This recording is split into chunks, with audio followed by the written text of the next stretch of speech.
La suite de l'équipe foot, il est 12h49 maintenant à Paris, 14h49 à Doha, veille de France-Australie pour l'entrée des Bleus dans cette Coupe du Monde. 3 matchs au programme, l'équipe foot qui va lancer chacune de vos journées pendant cette Coupe du Monde. La grande soirée, l'équipe de Greg et l'équipe du soir pour vous faire vivre cette Coupe du Monde avec le programme du jour. Le premier, il y a 3 matchs, demain il y en aura 4. L'Angleterre, Iran à vivre façon la grande soirée. L'équipe de Greg encadrera Pays-Bas, Sénégal. L'équipe du soir encadrera États-Unis, Pays de Galles. Voilà pour votre programme du jour. On est avec Virginie Saint-Sidi, avec Dave Apadou, avec David Aiello et Gaëtan Tiné qui a un petit peu froid. Ils mettent leur manteau pendant la pub. Alors, vous pouvez l'enlever pendant l'émission quand même. C'est la même personne qui gère la clim au stade d'El Bayt hier au Qatar que sur le plateau de la chaîne L'équipe. Il fait un petit peu froid sur le plateau. Bertrand, lui, n'a pas ce problème-là.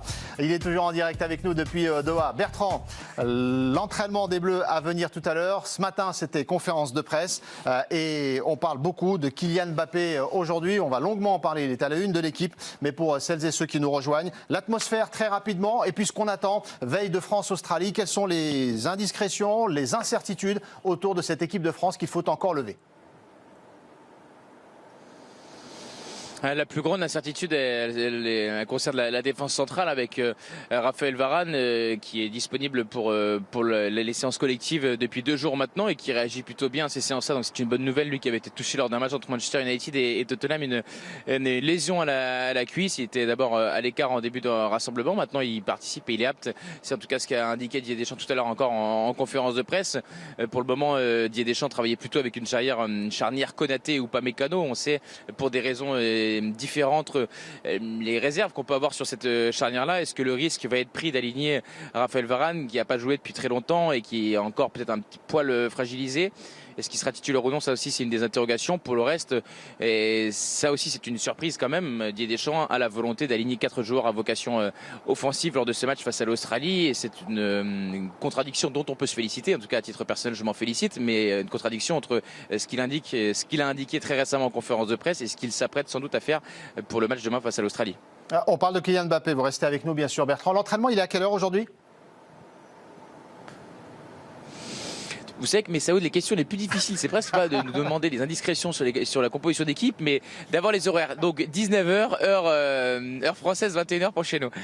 Ça, c'est parce que c'est pareil pour moi, Bertrand. Donc du coup, je me décharge vers vous en me disant, lui, il doit être plus carré. Il doit avoir... Mais il y a toujours 2 heures de décalage, en tout cas, entre Paris et Doha, entre la France et Doha, de toute façon. Oui, ça c'est sûr. Il est donc 12h51 chez nous et 14h51 chez vous.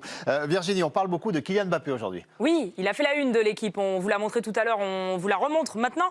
Forcément, l'attaquant du PSG prend une autre dimension avec le forfait de Karim Benzema et puis à bientôt 24 ans, il les aura le 20 décembre. Il peut se rapprocher de plusieurs records pour sa 2e participation dans un mondial, notamment celui du plus grand nombre de matchs joués dans la compétition. Il en est à 7 pour l'instant. C'est l'Allemand Matthaus qui en a joué le plus, 25 au total. Il peut aussi atteindre le record du plus grand nombre de buts marqués. Il en est à 4 contre 16 pour le meilleur scoreur de l'histoire de la Coupe du Monde, l'Allemand Miroslav Klose. Pour info, Pelé en a marqué 7.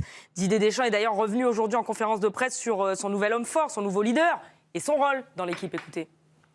Il est toujours jeune, un peu moins puisqu'il a plus que 4 ans, mais il avait déjà fait des choses très importantes il y a 4 ans.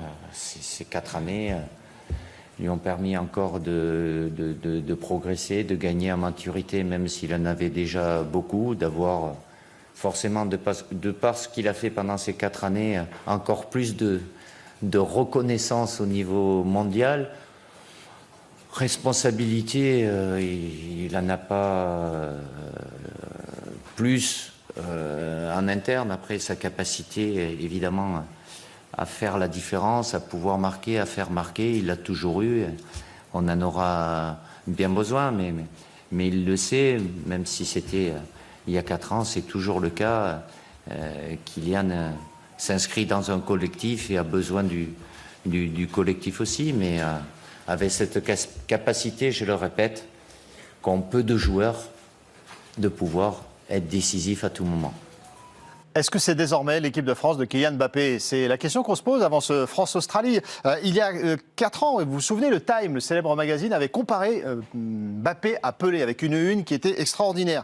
Et là, c'était octobre 2018, même précisément. Mbappé dans les pas de Pelé, dans l'équipe comme ça fait toujours quelque chose de spécial. Vous êtes d'accord ou pas? Est-ce que... Non? Oui, bah, c'est vrai que c'est quelque chose de spécial. On a de la chance quand même. On a une chance incroyable. Je pense que lui, en plus, il s'inscrit dans ce chemin-là depuis de nombreuses années. On sait qu'il veut marquer l'histoire de son sport, pas seulement l'histoire de l'équipe de France. Et je pense que, je ne sais pas si c'est conscient, et il ne le dira certainement pas, et c'est normal, mais je pense que le forfait de Benzema l'ouvre quelque part une porte, celle de prendre un petit peu les clés définitives de l'équipe de France. Une voie aussi quelque part vers le Ballon d'Or, parce que qui dit saison de Coupe du Monde, ça va se jouer forcément sur le Ballon d'Or. On n'avait pas pensé à ça, mais... Oui, mais forcément, ça fait un candidat en moins. Souvenez-vous qu'en 2018, justement, quand l'équipe de France est championne du monde, les voix des joueurs de l'équipe de France se répartissent en 3. On ne peut pas penser à ça non, mais immédiatement. Alors attendez, David... Il ne pense directement, mais je pense qu'inconsciemment, ça doit jouer. Alors, et inconsciemment, non, c'est pas inconsciemment, c'est complètement conscient. Bon, okay. Bertrand est... Allez, je vais le laisser dire son mot. À sa réaction, moi, je n'avais que l'image de votre réaction à propos de David, Bertrand. Écoutons. Non, mais je suis épuisé d'avance. Ça veut dire la compétition n'a même pas encore commencé. Si on en a déjà parlé du Ballon d'Or, c'est un peu fatigant, quoi. C'est-à-dire que oui, effectivement, c'est si on la gagne. Enfin, là, on n'a toujours pas joué un match, mais si on la gagne, que ça se passe bien pour l'équipe de France et que Mbappé brille, oui, ça sans doute que candidat au Ballon d'Or. J'ose espérer que ça lui a pas traversé l'esprit encore à l'heure où on se parle, même si c'est pas ce que disait David. Il a pas dit que du coup Kylian Mbappé était obnubilé par ça, par le forfait de Karim Benzema. Mais je pense que la compétition en elle-même se suffit à elle-même. Je pense une Coupe du Monde, on aura le temps pour faire des débats pendant 2 mois, 3 mois, 4 mois et ensuite la cérémonie que ça sur la chaîne équipe pour savoir s'il sera Ballon d'Or ou non. Mais attendons un peu, j'ai un excès de réaction de ma part. On vous a pas vu. On peut recaler l'image pour David pour qu'il juge un peu de votre réaction. Non, mais je connais David envoyé spécial sur les grandes compétitions, donc je sais que voilà. Ça l'a chatouillé, Bertrand. Ceci dit, moi je le rejoins un petit peu. De toute façon, je ne pense pas que la réflexion elle se porte là-dessus. Par contre, elle se porte sur autre chose. Et c'était le préambule de ce que disait David, c'est que Mbappé, en plus, c'est un fan de sport américain. Et dans les sports américains, notamment le basket, il y a la notion de franchise player. Voilà, c'est-à-dire celui sur qui repose avant tout les choses, pas l'unique, mais avant tout, c'est-à-dire le premier qui doit prendre ses responsabilités. Il est fan de ça, il est admiratif de ces sportifs américains, on l'avait vu se rapprocher de LeBron James, alors peut-être via aussi les sponsors, mais en tout cas, c'est une culture qui lui parle, il va souvent l'été là-bas, c'est quelque chose qui lui parle, et là, de fait qu'il n'y ait pas Benzema. Alors effectivement, mécaniquement, l'équipe de France, elle s'affaiblit parce que tu as un énorme talent, tu as le Ballon d'Or en moins. Donc voilà. Mais maintenant, Mbappé, qui est toujours, depuis son plus jeune âge, demande à avoir ses responsabilités, parfois même au PSG, parfois même publiquement, parfois même avant l'heure, et bien maintenant, c'est l'heure. Et donc, je suis persuadé que cette situation-là, je ne dis pas qu'il s'en réjouit, mais en tout cas ne lui fait pas peur et lui donne un surcroît de motivation, pas aux dépens de Benzema, mais parce que lui, il se sent maintenant investi d'une responsabilité supplémentaire. C'est fait pour lui, Gaëtan ? Il aime ce statut-là, je pense, et ça le rend performant. Après, si je dois répondre à la question, est-ce désormais l'équipe de France d'Mbappé ? Non. Bravo Gaëtan. Non, mais parce que moi, encore une fois, je suis factuelle. Parce que est-ce désormais l'équipe de France d'Mbappé ? Non, comme ce n'est pas le PSG de Kylian Mbappé. Parce que l'équipe de France, elle est au-dessus de Kylian Mbappé. Ça, c'est sûr et certain. Et l'institution est toujours au-dessus du joueur. Après qu'il ait besoin d'être la star de cette équipe pour performer et que l'équipe de France puisse bénéficier d'un tel joueur, c'est extraordinaire. Il mettra une ligne de plus à l'histoire de l'équipe de France. Et c'est très très bien. Et c'est vrai, ce sont des joueurs qui sont rares parce qu'il est capable de faire la différence tout le temps. Maintenant, l'équipe de France, c'est pas Mbappé. Le football, c'est un sport collectif. Bertrand, tendez l'oreille parce que David retente sa chance. Non, j'entends juste. Non, mais c'est pas dans le prolongement de ce que je disais, c'est dans le prolongement de ce que disait Gaëtan. C'est juste qu'effectivement, il y a un moment, il y a des joueurs qu'on identifie, il y a plus exactement, il y a des équipes qu'on identifie à des joueurs. L'équipe de France de Zinedine Zidane, ça nous parle tout de suite. Jusqu'à présent, c'est pas encore pour moi l'équipe de France de Kylian Mbappé. C'est en ce sens pour moi qu'on peut dire ça peut devenir son équipe. Après, on comprend évidemment ce que tu dis sur la notion de collectif, surtout avec une équipe de Didier Deschamps. Mais je pense que il a l'occasion de mettre définitivement son empreinte sur l'équipe de France. Bertrand, vous mettez un bon point à David sur ce coup-là ou c'est mieux ? Je suis pas là pour délivrer les bons et les mauvais points. En tout cas, je suis parfaitement d'accord avec ce que dit Gaëtan Tinet. Et c'est vrai que le foot est un sport collectif. Et d'ailleurs, parfois, Mbappé lui-même l'a sans doute un petit peu oublié. Et le sport et le terrain l'a parfois rattrapé. Pour autant, une fois qu'on a pris ces précautions qui sont quand même essentielles et hyper importantes à rappeler, parce qu'on individualise sans arrêt un peu plus ce jeu-là. Et c'est pour ça aussi que ça explique ma réaction quand David parlait du Ballon d'Or. Il y a dans le papier du jour de l'équipe une déclaration qui est attribuée à un joueur sur. On a une équipe de soldats autour de Kylian Mbappé. C'est les égos qui me reviennent aussi, et je pense que voilà, avant l'heure c'est pas l'heure, après l'heure c'est plus l'heure. Là, le forfait de Benzema qui est une nouvelle terrible pour lui et pour l'équipe de France, parce que je vois pas comment on peut être meilleur sans le Ballon d'Or, sans le Ballon d'Or qu'avec. Pour autant, là, Mbappé, il va avoir beaucoup de responsabilités. Il adore ça. Il va pouvoir bénéficier, et là c'est un concours de circonstances, l'appui d'Olivier Giroud, ce qui paraissait assez inconcevable il y a un peu plus d'un an de cela, mais on a vu qu'ils étaient en capacité de pouvoir jouer ensemble, et disons que là, toute la lumière est mise sur un joueur et ça ne devrait pas poser énormément de problèmes aux autres. Ça aussi, en termes de vie sociale du groupe, c'est quand même plutôt aussi ça une bonne nouvelle dans le marasme qui est le nôtre. Donc moi je trouve que ça va commencer par y ressembler à l'équipe de France de Mbappé. Hugo Lloris, le capitaine, qui en a parlé également en conférence de presse. Et vous nous direz, Bertrand également, le fait qu'on ait très peu parlé de Kylian Mbappé jusqu'à aujourd'hui, presque. Est-ce que ça aussi, c'est un aspect favorable pour la star de l'équipe de France? Mais Lloris, ce matin, le capitaine, en conférence de presse.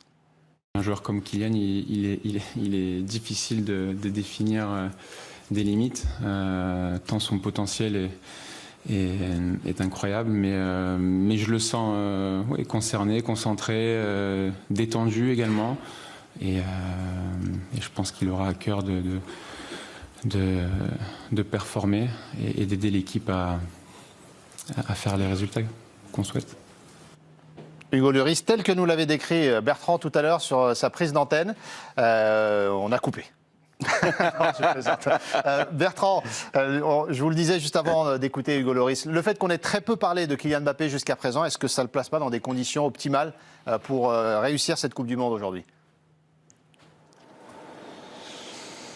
Je crois que c'est assez peu de prise sur lui globalement. Mbappé, ça fait 4 ans, voire même un peu plus maintenant qu'on parle de lui matin, midi, soir en France, et depuis 4 ans, depuis qu'il est champion du monde partout en Europe et dans le monde, que je n'ai pas l'impression, et il y a tout un tas d'événements qui nous a prouvé que Mbappé il était assez insensible à ce qui pouvait en tout cas ça n'impactait pas de manière négative ses performances, donc je pense que c'est un non-sujet pour lui, qu'on parle de lui ou non. Là c'est vrai qu'on a beaucoup parlé de ce feuilleton de Benzema, de Varane et surtout de Benzema lié à leur blessure, que effectivement le reste était un peu éclipsé. Bertrand, pardon, je rectifie un petit peu, c'est qu'il n'y a pas eu de parasite par rapport à l'Euro, hein, c'est notre comparaison, notre dernière comparaison. Là dans la préparation, il n'y a pas de grain de sable, il n'y a rien eu au sujet de Kylian Mbappé. Cette préparation-là, en tout cas ces jours qui précèdent le premier match, étaient parfaits pour lui.